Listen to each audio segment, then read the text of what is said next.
अब ये एक तारीखी फैसला जो है वो आने जा रहा है। पूरी कौम की नज़रें सुप्रीम कोर्ट ऑफ पाकिस्तान के ऊपर हैं, क्योंकि ये केस पाकिस्तान का केस है, ये केस पाकिस्तान की खुददारी का केस है, ये केस पाकिस्तान की आने वाली नस्लों का केस है और ये बहुत अहमियत का हामिल केस है।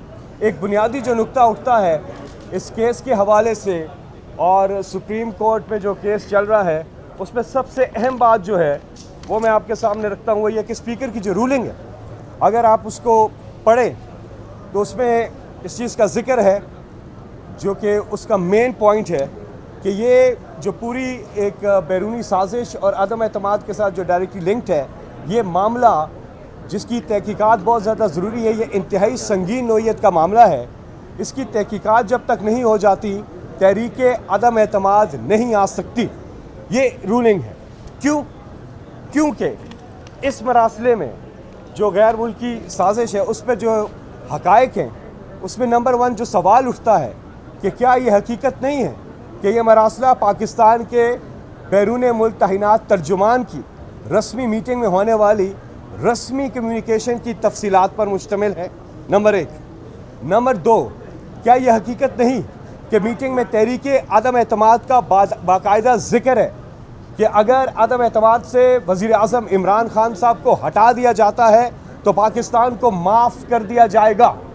नंबर 3, ये धमकी है कि अगर वज़ीर आज़म पाकिस्तान को तहरीक अदम एतमाद से नहीं हटाया जाता तो पाकिस्तान को संगीन नताइज भुगतना पड़ेंगे।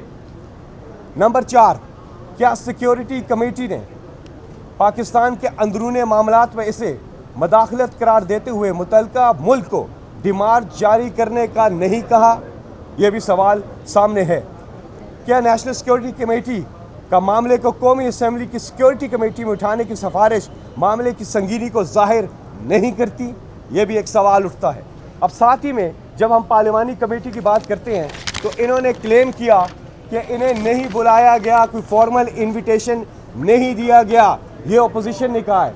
ये मेरे पास है नेशनल असम्बली सेक्रेटेरिएट से जो उनको इन राइटिंग ये जारी हुआ है कि वो पार्लियामेंट्री कमेटी और नेशनल सिक्योरिटी की मीटिंग में उन्हें मदऊ किया गया है और ये इन राइटिंग भेजा गया है, जिसमें मियां मोहम्मद शहबाज शरीफ MNA leader of the opposition in the national assembly और उसके साथ साथ बाकी तमाम जो अपोजिशन की पार्टीज़ हैं उनको, सेनेटर्स को, अपोजिशन के तमाम मेंबरान को ये जो लेटर है, ये इनविटेशन जो है फॉर्मल इनविटेशन जारी किया गया है। 31 मार्च को 6 बजे इजलास जो है तलब किया गया था और वो लोग नहीं आए।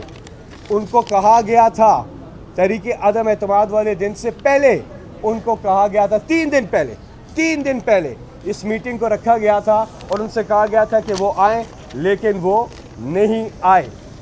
अच्छा, अब देखें, इनकी रवायत है कि ये अदालतों पे हमलावर होते हैं।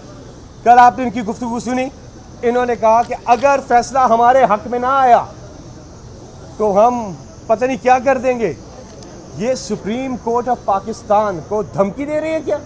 सवाल है, क्या ये धमकी दे रहे हैं? जब अदालतों के फैसले इनके खिलाफ आते हैं तब ये अदालतों पे हमलावर हो जाते हैं। पाकिस्तान तहरीक इंसाफ कहती है अदालत का जो भी फैसला होगा हमारे लिए काबिले एहतराम होगा, हम तो कबूल कर। लेकिन ये लोग क्या कह रहे हैं? इनकी एक तारीख है इदारों पे हमलावर होने की, अदालतों पे हमलावर होने की। जस्टिस सज्जाद की सुप्रीम कोर्ट पर इन्होंने फिजिकल अटैक किया था और बाकी भी किस्से कहानियाँ आपके सामने किसी और वक्त जब ज़्यादा टाइम होगा तो बात करूँगा। लेकिन मैं जाते जाते एक बात ज़रूर कहूँगा कि ये इंतखाबात की जो तैयारियाँ हैं वो हमारी अरूज पर हों और इन्होंने जो 3 बैरूनी जो एजेंट्स हैं, 3 जो बैरूनी एजेंट्स हैं, इन्होंने तहरीक अदम एतमाद ला के इमरान खान को हटा के खुद आके इन हाउस तब्दीली रजीम चेंज करके सबसे पहला काम क्या करना था? खुदा न खास्ता अगर ये इस साजिश में कामयाब हो जाते तो पहला काम क्या करना था? इन्होंने इलेक्ट्रॉनिक वोटिंग मशीन को ख़त्म करना था, इन्होंने नैब को ख़त्म करना था, इन्होंने ओवरसीज़ की वोटिंग को ख़त्म करना था। इनके ये इरादे थे और इंशाल्लाह इन इरादों में ये कामयाब नहीं होंगे, क्योंकि पाकिस्तान की तारीख का सबसे फ्री एंड फेयर इलेक्शन होने जा रहा है 3 महीने के बाद। 3 महीने के बाद इलेक्शन होगा इलेक्ट्रॉनिक वोटिंग मशीन पर, और इंशाल्लाह इमरान खान साहब 2/3 अक्सरियत लेकर वापस आएंगे। और दूसरी तरफ उनके मद्दे मुकाबिल कौन है? बाप जो कि प्राइम मिनिस्टर का कैंडिडेट है ज़मानत पर, बेटा जो कि सीएम का कैंडिडेट है फ्लैटिस का, वो होटल का सीएम बन गया, होटल का सीएम बना है, वो बेटा ज़मानत पर है, वो पंजाब में सीएम का कैंडिडेट है, भतीजी ज़मानत पे वो रिजर्व के लिए तैयार है, और हेड ऑफ द पार्टी और head of the family convicted supreme court of Pakistan से मुजरिम है, सदर बनने के लिए तैयारी कर रहे हैं जी। तो ये पाकिस्तान में क्या एक क्रिमिनल एंटरप्राइज बनने जा रही है? ये सवाल है हमारे। बहुत बहुत शुक्रिया जी। जवाब दीजिएगा, आप बार बार इंतखाबात की बात कर रहे हैं और उन्हीं लोगों से आप वज़ीर-ए-आज़म का नाम मांगे जिनको आप बैरूनी एजेंट गद्दार कहते हैं। इस सवाल का जवाब दे दें कि क्या गद्दार ही इलेक्शन लड़ें, या फिर आप उनको गद्दार डिक्लेयर ना करते तो इलेक्शन करवाने की तजवीज़ मिल बैठ के करते। गद्दार डिक्लेयर करने के बाद सर आप बताएं गद्दारों से क्यों नाम मांगा जा रहा है, गद्दारों को इलेक्शन लड़ने का क्यों कहा जा रहा है? गुलाम इब्ने गुलाम, पाकिस्तान को गुलामी के अंदर धकेलने वाले, इस कौम को भिखारी बोलते हैं, खुद भिखारी है वो। कॉन्स्टिट्यूशनल जो प्रोसेस है वो तो उस पर हमने अमल करना है ना। अब हम क्या करें? हम यहाँ पाकिस्तान में है, पाकिस्तान के कवानीन है, एक कॉन्स्टिट्यूशन है, उसके तहत जो चीज़ें होनी है वो तो होनी है ना, उसी तरफ जाना है। तो ये इसलिए किया जी। सर 4 साल आप लोगों की परफॉर्मेंस नहीं थी, आवाम में जो मकबूलियत थी ये एब्सोल्युटली नोट से पहले, इससे पहले, वो आपको भी पता है। तो ये जो आलमी साजिश है, एक तरफ वो है, दूसरी तरफ आप कहते हैं लोग संगीन इल्ज़ाम लगा रहे हैं जोर को। देखिए गवर्नेंस पे अगर बात है तो उसके लिए तो हम तैयार हैं, और गवर्नेंस में कभी इन्होंने उतनी इंटरेस्ट शो भी नहीं की, बल्कि पहले दिन से मियाँ शहबाज शरीफ साहब, जरदारी साहब, मौलाना साहब ये कोशिश कर रहे थे कि ये रजीम चेंज हो। तो गवर्नेंस तो हमारा आपस का मामला है, उसमें मैं मानता हूँ कि महंगाई की वजह से इश्यूज थे, लेकिन अब तो मामला बदल गया है। अब तो मामला सियासत का नहीं, अब तो मामला रियासत का है।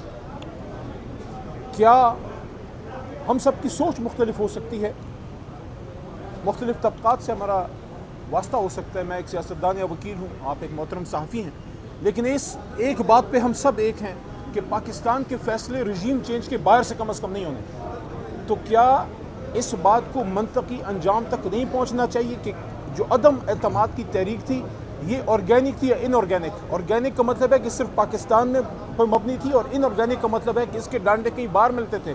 तो सबसे बड़ा सवाल ये है, इन अपोजिशन के रहनुमाओं को कहें, इनके दिल पे हाथ रखें, क्या इनको भी पता था कि अदम एतमाद आ रही है? 7 समंदर पार अमेरिकन को पता था। इसका मतलब है कि कुछ लोग नहीं चाहते थे कि इमरान खान साहब जो है वो हुकूमत में रहें। और मैं तो हमेशा ये बात कर रहा हूँ, और आपको भी मैं मेरी मालूमात नहीं है, लेकिन मेरा ये तज्जिया है, एक नाक़िस राय है, हकीर एक इंसान की जो सियासत का तालिब इल्म है, कि रूस सिर्फ बहाना है, इमरान खान निशाना है। थैंक यू जी जी, बहुत बहुत शुक्रिया।